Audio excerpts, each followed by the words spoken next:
Okay, so let me start again. So the way to get extra credit is just to vote. And if you if you take a selfie in front of the polling place, that'll count. You send it to me, I'll give you extra credit, right? If you are voting by mail, just take a picture, kind of a close up of your ballot, and that'll count as extra credit. Okay.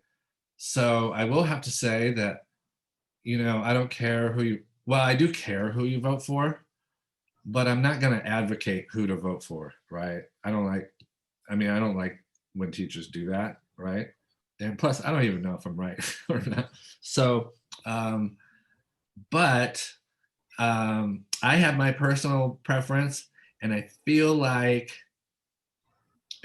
most of us are on the same page, and I feel like you're all smart enough, and then you're in an institution um, that's not private, and I feel like you can piece it together from there. You know what I'm saying? Okay.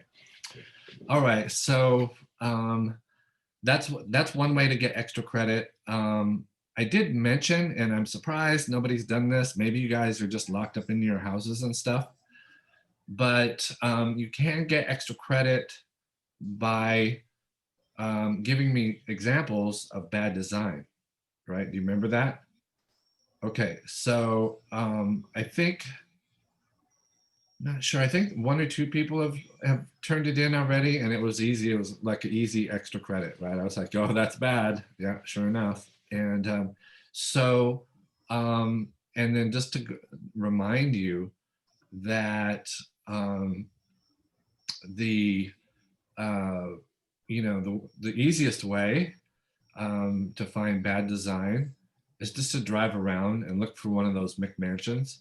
And we talked about the McMansion a little bit, I think, right? We did. Yes, I'm pretty sure. So find a McMansion, take a picture, send it to me, easy extra credit. Okay. All right. And other things is like maybe poorly designed interiors, Now it can't be a situation where, there's so little room that you have to put the refrigerator in front of a door or something like that. That doesn't quite count as bad design. That's being, uh, it's kind of situational bad design. So, but what might be bad design is if the door opens in on the toilet, right, and blocks it from keeping open. That's that would indicate bad design, because often you can just put the door so it opens the other way. So there's situations where you could probably find bad design somewhere around. If not in your house, then it can also be a product with bad design. Okay, so all you have to do again is send a picture to me, and then I'll give you extra credit. Another way to get extra credit is just pick out a um, a design or a designer or a sculpture or a sculptor, and write a few pages, like 3 pages double spaced. If it's 2.5, that's fine, right? And so write a little report on it, but uh, there's a reason that I don't like to assign the writing, is like a required thing. And that reason is because I really, really hate what you guys write. I mean, it's so awful. So, uh, I mean, like this, I don't know if it's generational or what, but with I feel like the internet has ruined writing in a way. So, um, but here's the thing. If you like to write, then I love to read it, right? Because somebody that's a good writer and can look at artwork and describe it and make it even more interesting by the fact that they're describing it through their own sort of personality. That's that's really interesting to me, and I really enjoy reading that kind of thing. So my advice is, if you do writing, just make it good and make it. We have that. What do you call it? It's the check it program. So if your writing matches more than 25% of something on the internet, then I won't accept it, right? So it has to be your own writing. Okay. So we had one that was like 57% last semester. Couldn't take it. Just couldn't do it. All right. So that's an update on the extra credit. Um, okay. So I want to talk very briefly about the next assignment, project number 3. Okay, so project number 3. So far we've had volume, right, where we're taking um, actual foam board and stacking it to create volume, and then we have implied volume, right, where we're drawing the contours to just imply that there's a shape there, right, to imply that there's a bird there or a cube or a sphere or whatever. So we're implying the volume, but there's not an actual volume, right? That's the second project. Third project is enclosed volume. So in other words, you're making volumes and forms, and just very simply, it's just going to be hollow, right? You're making hollow forms out of paper. It couldn't be conceptually. I feel like that part's pretty simple. Actually doing, something like origami can be a nightmare. I Origami is so hard for me in a certain way, and but there's different kinds of origami, right? So listen. So your third project is a paper folding project, and you can do one of 3 things. Okay, you can do an origami project, and I really don't have any structure on how I grade it. I sort of just grade it by um, complexity and craftsmanship. That's the only thing I can go by. So I don't care what you make, but if it's complex and it shows craftsmanship, then that's how you get a good grade. All right. So that's origami. The second one is a modular project. And so modular project, this is something that if I were assigned these 3 projects, I feel like the modular project would be the one that I would pick out, because the modular project is kind of like you can, let me check the chat. Let's see what they say. Oh, okay.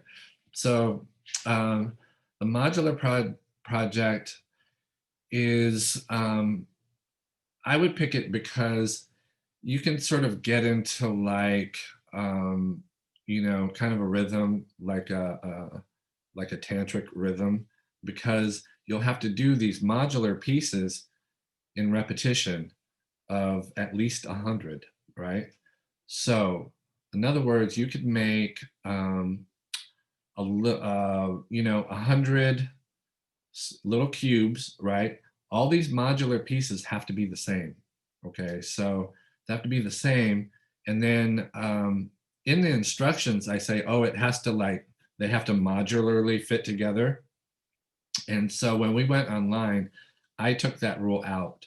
So if you want to do the modular project, you can just make little cubes or whatever shape that you want, and get a glue gun and glue them together so that you make whatever form that you want. whatever form that you make doesn't matter to me. So we've had stuff, everything from just sort of like amorphous rock forms to like Kirby, the anime character, or I don't even know what Kirby is, but someone made a Kirby, right? So you could do something completely figurative out of these modular pieces, right? Even if it's not, so it can be figurative, it can be non-figurative, doesn't matter, okay? So what's good about this is that um, when we are in face to face, and I make everybody like sort of do their own kind of work, and if somebody gets done early, I'll have them go help somebody that's making a modular project, because more than likely they're over there just making cubes or some sort of shapes or forms. And it's a way to sort of like get people to work together, and really like it almost always guarantees some conversation. So since we can't do that, what I'm allowing you guys to do for the modular project is that if you have like brothers and sisters or family or whatever around, and they want to help you with the project, you can I don't, ask them or hire them or whatever, um, to make your modular parts for you or with you, right? Preferably with you, where, what I picture is like you and the family sitting around working on my project and talking, and your hands are busy, and it's relieving anxieties, and you're just working, and it's the bigger plan is to just sort of forget about the world, right?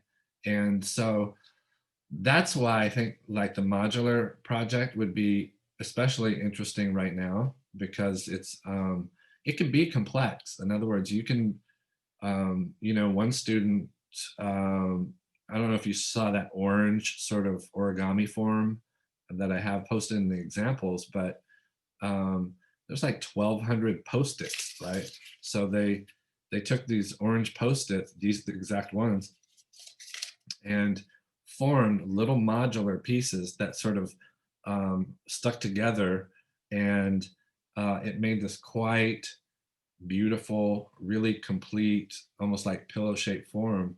And it's been one of my favorite projects, in the last few years. So um, there's it's possible to do really complex, really beautiful work, um, or if you do something um, sort of basic, um, then that's fine.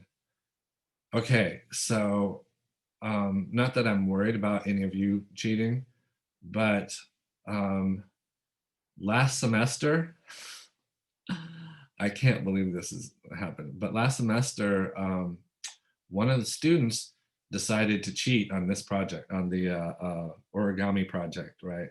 So, um, so I've instituted a new rule where you must keep me posted on your progress, right?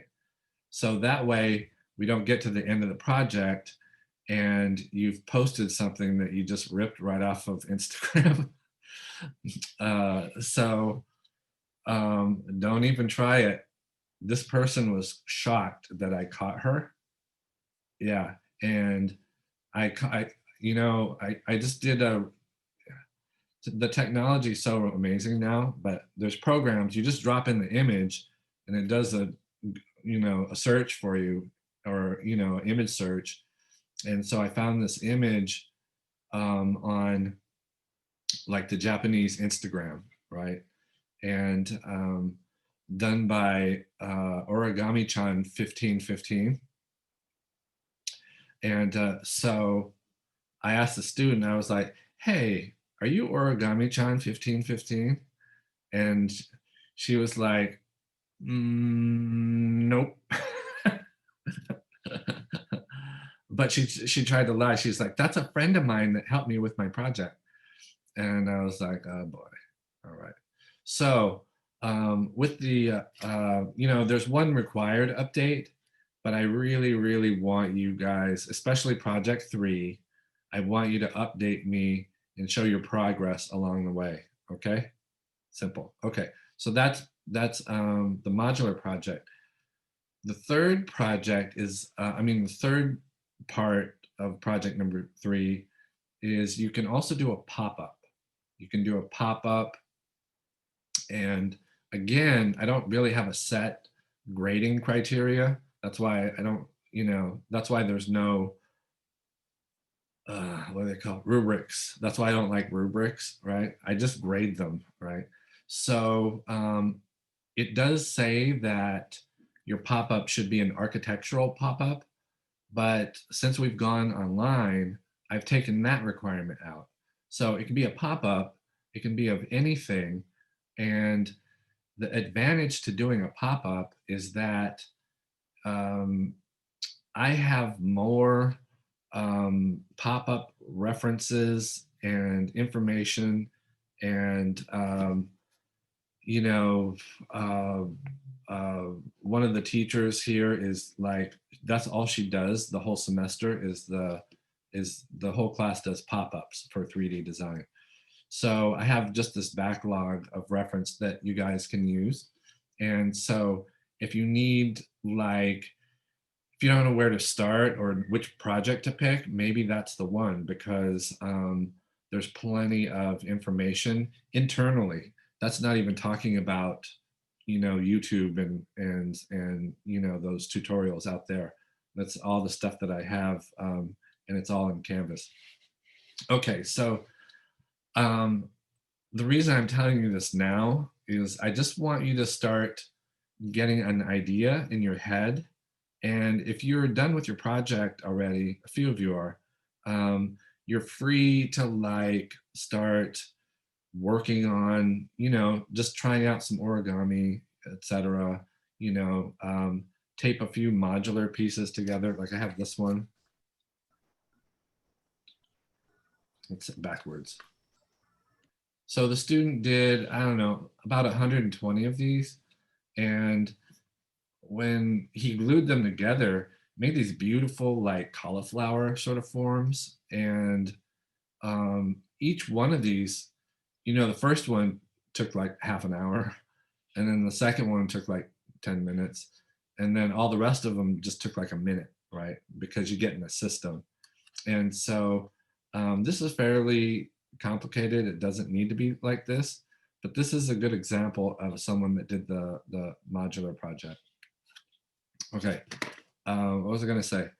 Oh yeah, I have a question. yeah. For the origami, do we need a specific paper? No, but that's a great question. And so all of this I'm gonna go over again next week, but that's the beauty of origami, is that you can just use, like, I can just reach over to my printer, right, and grab printer copy paper, and that's a perfectly good origami paper, right? What if I don't have like that? Like I only have like the one with the holes, like the regular, the one from the bind, like from the bind book. Oh, from the binder. Yeah, um, from the binder. yeah, you can absolutely use that also, right? And if you wanted, these projects, the origami, you can actually paint if you want, like, so you can treat the surface. And so again, I'm really like less concerned with that and more concerned with two things this time: the enclosed volume, whether there is enclosed volume, right? Or and the complexity of it. Okay, so those two things. So there's two things that you absolutely cannot do in this project on any of the three. So we know one is what? Hello Kitty. No Hello Kitty is one. And I just was assaulted again with like a, anyway, separate story. No Hello Kitty and no paper cranes. Tired. I'm just like, up to here with paper, like paper, the origami cranes. What's that? And yeah, it's like the little, it's basically like if you took a class in origami, it would be the first thing that they would have you do. Pretty sure, right? It's a it's just a folded piece of paper that looks like a bird, right? And what I don't like is that there's hardly any enclosed volume, almost none, right? And second, it's all I ever see, right? People are like, I know how to do a crane, so they do cranes, and then one student was like, well, what if I did 350 cranes? And I was like, I guess that could be sort of like a module, but I just prefer not. I'm just tired of them, tired of them. Okay, so I have another question for okay, the origami. Since, for example, we don't have any ideas how to make one, can we just like Google it? Like of go to course, YouTube. Like for example, how to for example like how to do paper cranes. The one you just said. Can we do that? yeah, you can, except for Okay. just not a paper crane. So, Oh, okay. um, yeah, But we so can. I'm glad you brought that up. Thank you. So, if you were thinking about origami, this is another thing that I want you to do um, this week. Try to do it this week. Um, I won't post it as an assignment or anything, but I would like you guys um, to watch Between the Folds. It's in the third project module, right? I think I have it like listed as a thing to do.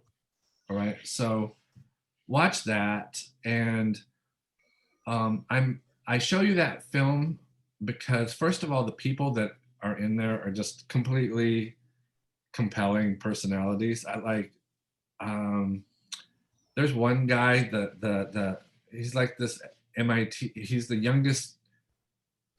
He's just absolutely genius, right? He's the youngest person to ever teach at MIT, and so he's just like he loves the mathematics of origami, right? You can see it in his face.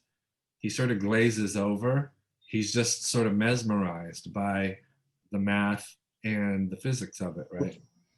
So, um, but um, that's one way of origami. Another way is very, very organic, right? So there's this French artist in the film, and he's like, he's just folding, crumpling stuff up, and then like blowing it up, and then like making these super organic forms, and there's no math at all. He's just doing it by feel. And his work is interesting, right? They're both, to me, fascinating in just wildly different ways.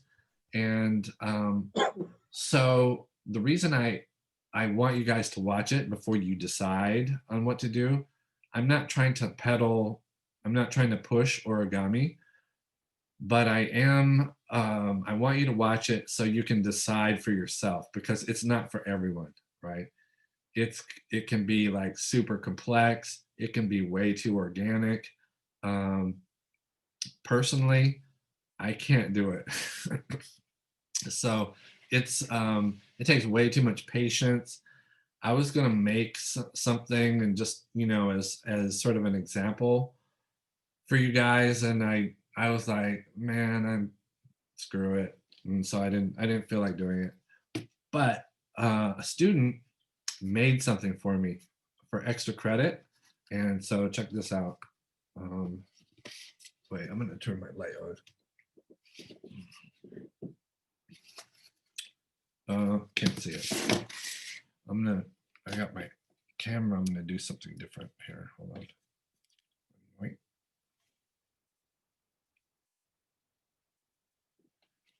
That's too bright. Oh, there. Look at that. Okay, so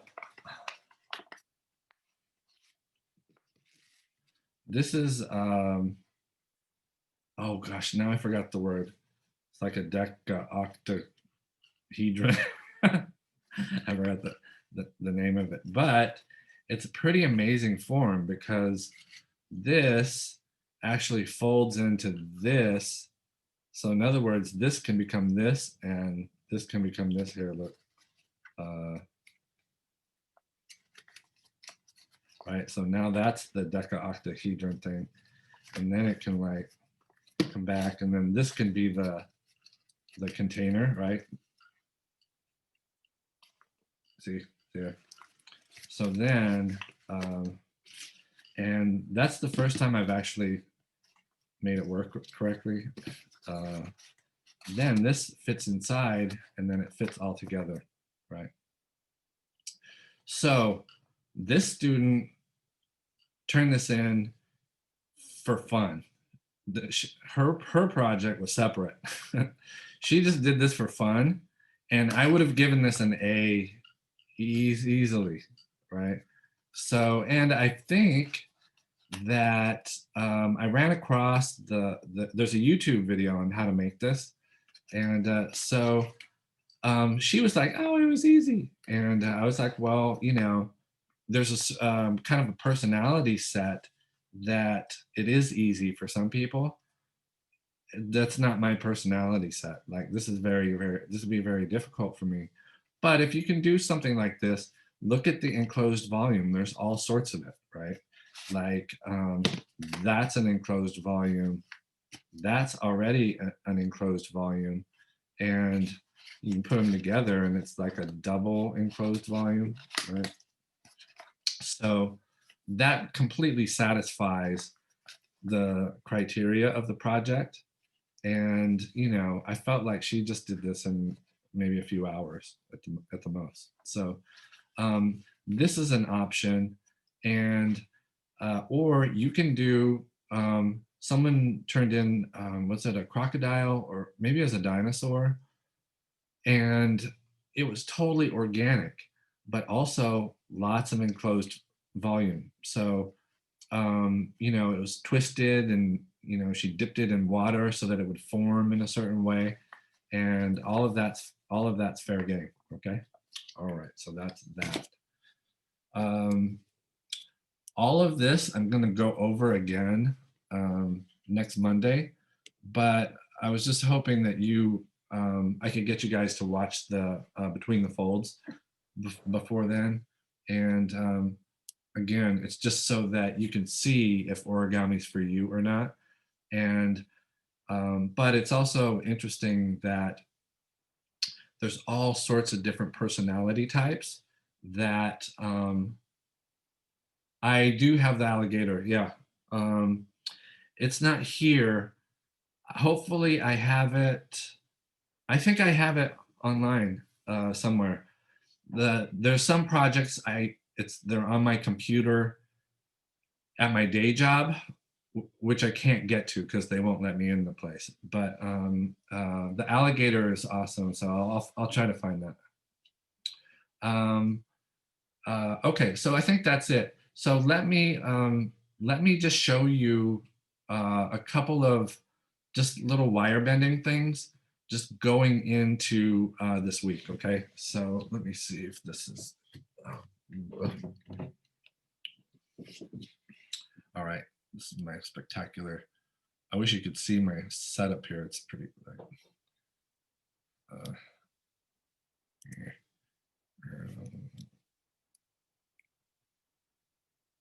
Wait, what's happening? That's what it is. Backwards. Okay. Keyboard. All right.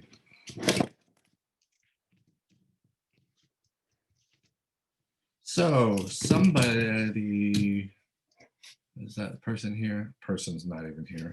Okay.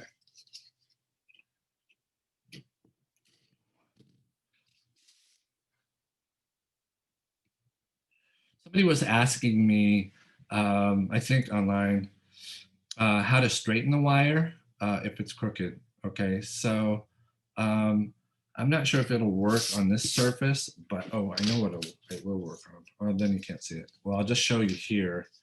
And you'll need to put it on a hard surface and bend it with your hands as straight as you can get it first. All right. Then you just get a piece of wood, and I'm going to borrow somebody's project to do this. So then you just get a piece of wood and you roll it.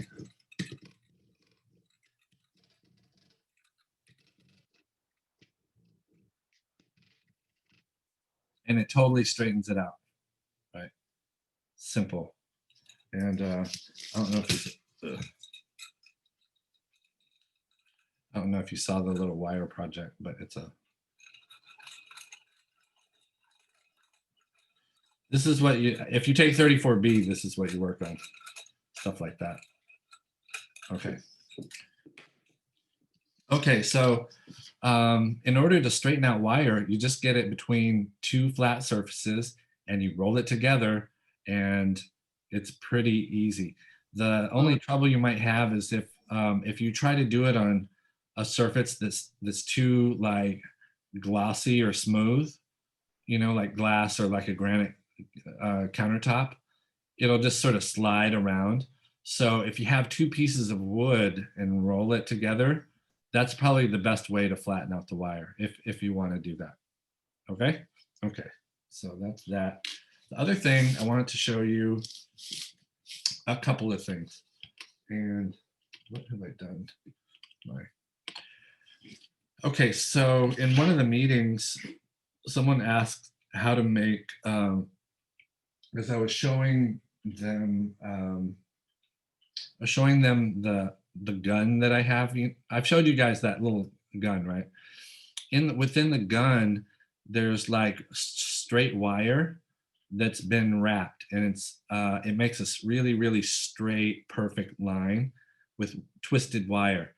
So I want to show you guys how to do this if you have a drill, right? I don't know if if you have a drill accessible, but if you do, this is how to do it. Okay, so once I get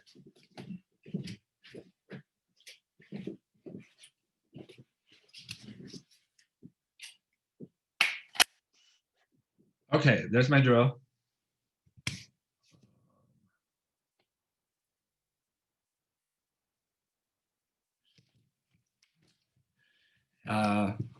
Here's another thing, the drill. If you don't have a drill, like a cordless drill like this, I would recommend one. And really, if you're ever going to do anything in 3D, I would just say get one of these already, because you're going to need one, right? Or if you ever own a house, you'll need one to fix everything. So I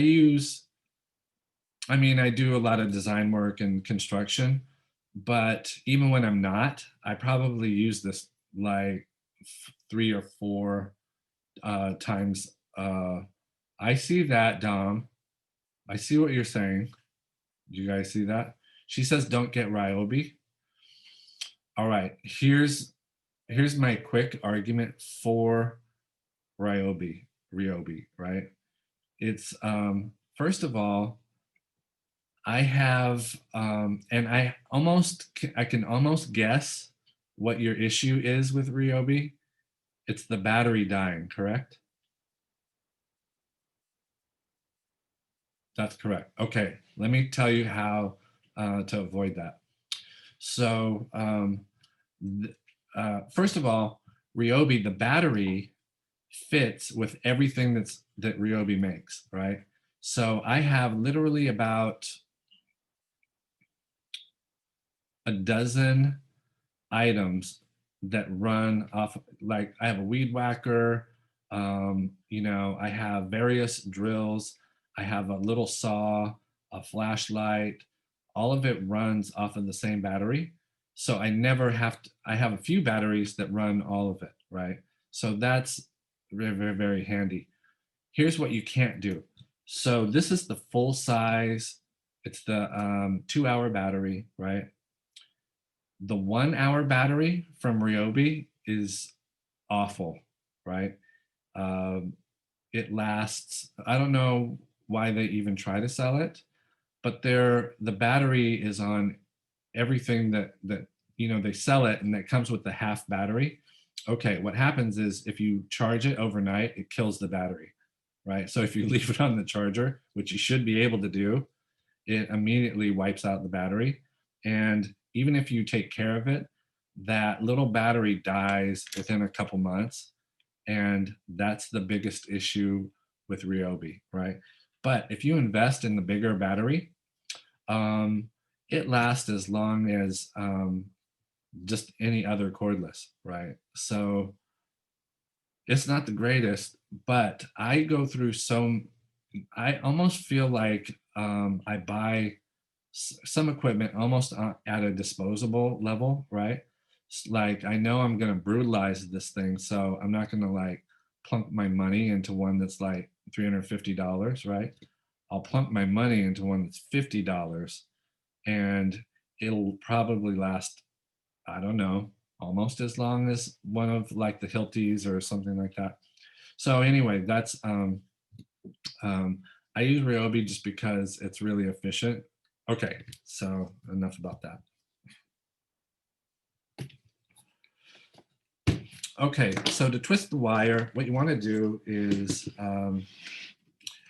get whatever length that you want, even if it's like, I don't know, you want to make a wire that's like 5 feet long. What you'll do is you'll cut a 10-foot long piece of wire. And in this case, say if I wanted to make, that's about 3 feet.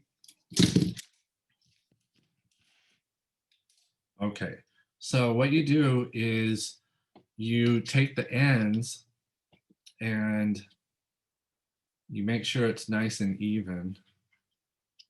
And you can just twist it together with your fingers, like so. All right. And I did a few times so it just doesn't come undone. Then you want to put that end in your drill.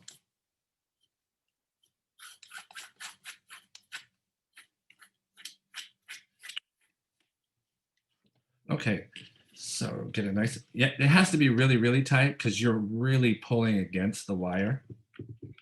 Okay. All right, so I have this and it's looped over here. So if I was in the classroom, I would take this, and there's the bench clamps, right? I would just hook this over the bench clamp and then do it. Since I don't have a bench clamp, I'm just going to use a pair of pliers right here, like that. And now I'm going to pull the pliers away from the drill, and I'll just operate the drill like normal.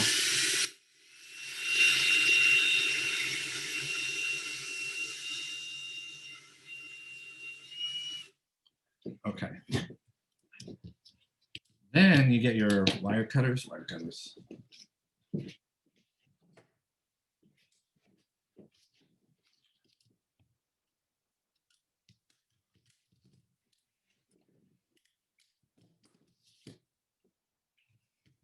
So that won't damage the head of the drill, like the one you just plugged in.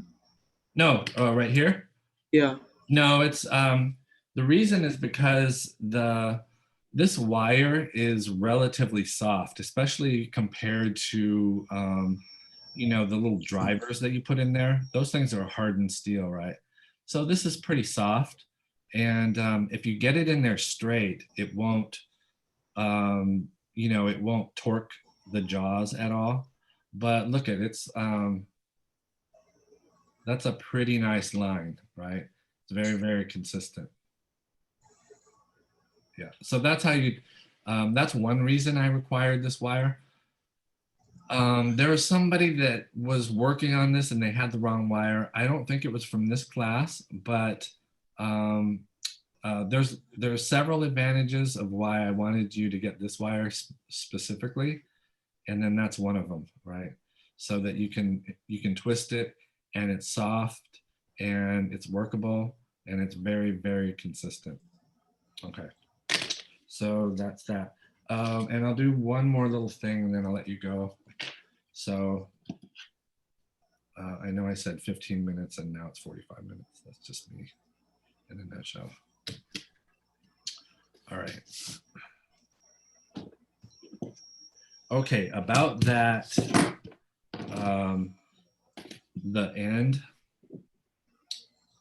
All right, so I've got this and I've got the wire, and what you want to do is you want to go to the very end. I don't, I know some of you might have the really small needle nose and that's easier. And if you have the slightly bigger one, that's okay, but because what you can do is you can kind of go halfway into the tooth, right? Okay, so I'm gonna have to take my glasses off. This is unfortunately old age issue. All right, so I want to go to the very now I can't see the screen. That's great. Okay, so I want to go to the very end of the pliers and then the very end of the wire till I can't go either way at all, right? So that's it right there. You see?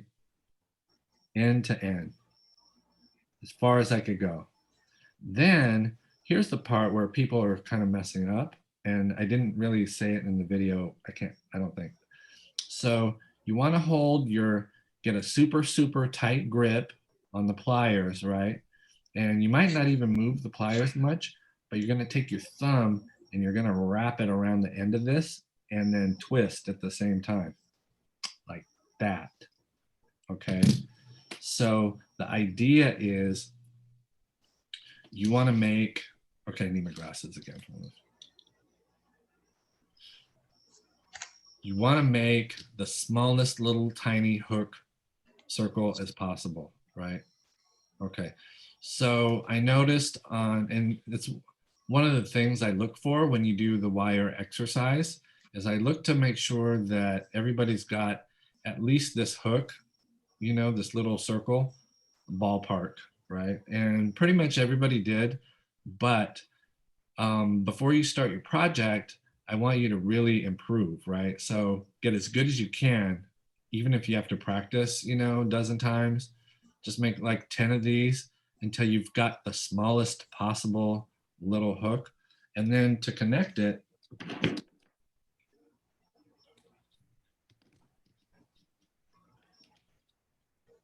oh, wait a minute.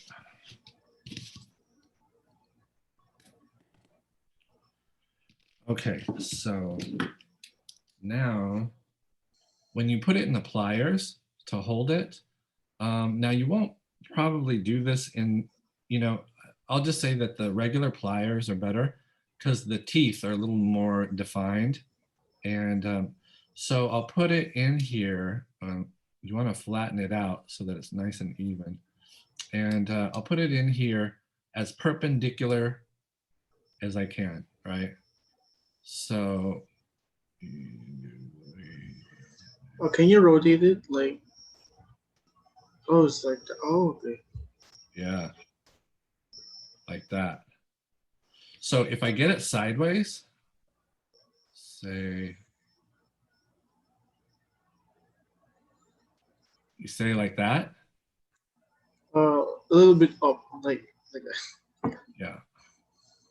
So if I get it sideways like that, it'll slip out and it might feel like you're crimping it down, but you're not. You're actually just making it slip sideways. And I don't know why I'm having, okay. So you want to get it straight in the pliers and you want to hold it with the pliers, right? So then I'll get the other wire and I'll just put it through the little loop. See there? Went right through the loop. Yeah. And then I'll squeeze it really hard like that. And so that's it. That's the, it's very simple, very minimal. The smaller you get it, the better, right? And the smaller you get it, it's actually the stronger it is, right? Because if you have too much wire looping around, it makes too much space. Okay, so one more thing, and I'll let you go. Oh my God, I forgot to record this. Um, oh, did I? No, I am. Somebody is. I think I'm recording. Does this Yeah, show? you're recording. All right. So say you have this thing and you're building this structure and your connections start to get wobbly and the thing keeps falling over and you can't get it to stand up. So there's a couple of things you can do.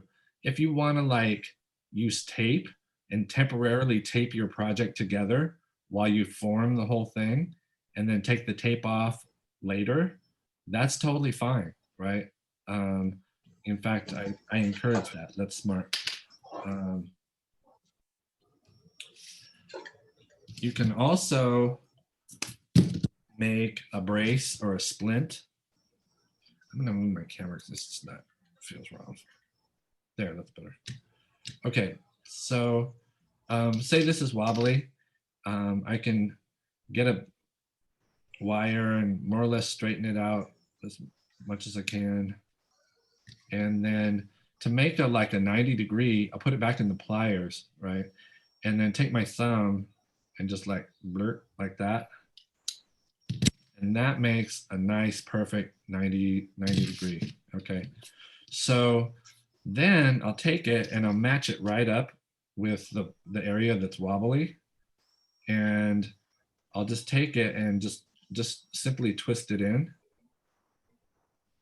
And it's such a simple thing to do. But then that intersection is completely firm, right?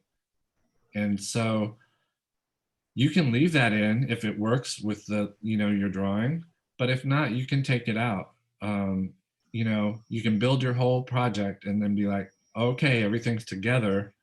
I'm going to take out, I can take out the braces and take off the tape and everything. And then, you're left with your structure. Okay. So those are just some basic, some sort of fundamental things as you're building this. Um, of course, the whole, back to being, oh gosh.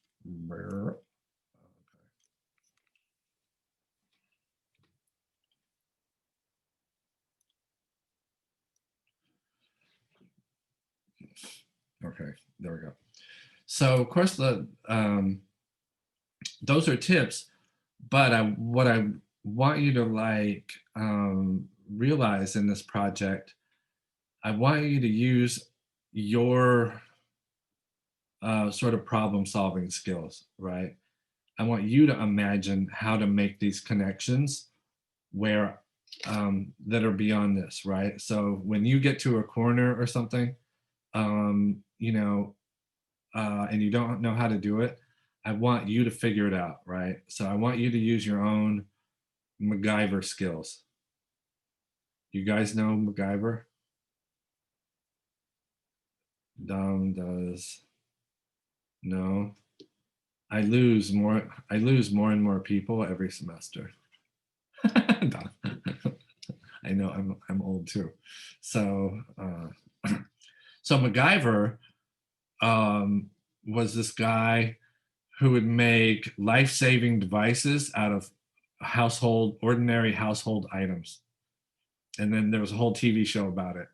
And if you want to laugh in you know, if you ever go back and watch a MacGyver episode, they're just ridiculous.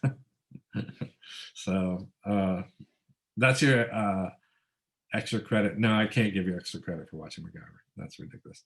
Okay, so that's all I wanted to show you today.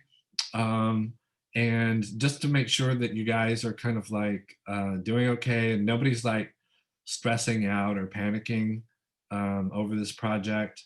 And the deadline is Friday. And, I'm pretty soft on most things, but I really, really appreciate it if you get stuff in on time. And it's, um, if you look at it from my perspective, I don't really care if you have, like, if you turn your stuff in late. But I'm really, really like OCD about stuff. I mean, really OCD. So when I'm going down the grade book and I see that like people are missing, it makes me crazy. Like I can't, I don't have a good way to deal with that other than to like nag at you until you're finished. So it's almost an aesthetic thing. Like I just need to see it all complete, right? So try to get your stuff done and on time, and it's good, and because it'll free up time going forward on your other projects. And your last project, you're going to need a lot of time because it's all of these projects are meant to be hard in their own different way, right? So that it forces you to use your own devices, so anyway, it's kind of a fine line. I want you to like try to figure stuff out yourself, and if you can't, then I want you to contact me the second you're stuck, right? If you just can't figure something out, and that way you're not like waiting around, waiting for an email, searching endlessly for something you're never going to find on YouTube. I want you to contact me, and then that way we can work through our your issues and stuff. Okay. Okay. I wanted to ask you, everybody's healthy, happy and healthy? Yes. Okay, great. And Yes. all right, yeah. I worry. It's like uh crazy. It's a crazy time, right? And every time, I'm just not going to say it anymore, because every time I say like, oh my god, what could happen now, then there's a fire, or earthquake, or you know I'm just waiting. No, I won't even say it, because then it'll happen, right? Okay. So anyway, be careful, be safe, and you might have your opinions on a vote. I'll talk to you before then, but if you have your mail in already, go ahead and do it, right? And get your extra credit for voting. And but so the coronavirus is like, it's not inner circle yet, but it's right there. Like, so people I know are starting to get it. So it's a problem that's like, it's not make believe. It's a real problem. My wife works with all these doctors, and so they see these patients all the time. So, it's not a time to relax with your face masks or whatever. It's the time to double down on all the safety equipment. So do it, be safe. None of my students get sick. That's my rule. And so remember, next Monday, we have another meeting, right? So we'll go over, a little bit over the wire project, and then we'll just, because we've had this meeting, the next meeting should be shorter. I always say that. And then we'll go from there. Okay. Okay. So have a good night, and keep in touch if you have questions and stuff. Okay. I have a question. Oh, It's okay. due Sunday, right? Project 2? Project 2 is due Sunday. Correct. Okay. Yeah. 11:59 p.m. Okay, perfect. Yep. Cool. Thank you. You're welcome. Thank you. See you guys. See you next Bye. week. Thank Bye, you. thank Bye. you. Bye, Julia. See ya. Thank you. Pastor. Bye. Sorry I was late. That's all right. It's- That's all right. Good to see you. Good to see you. Talk soon. All right. Talk soon. Bye. Professor Kevin Yes. Scott. So I have a question. So I got this wire right here. Is there a requirement for the thickness of the wire? Because That I looks- got this wire Yeah, that looks just right. Uh-huh. just like Yeah, because that I saw something thinner than this. Maybe it would be easier for me to No, people think that. Doesn't. Yeah. It's actually harder to deal with because it gets so floppy, right? So Oh, I see. you want it Okay. a little bit tiny firm, Okay. kind of like pasta. You don't want it too soft and you don't want it too firm. So this is just right. Okay. Okay. Got it. Okay. Thank you. All right. Thank See you. ya. See you. Bye.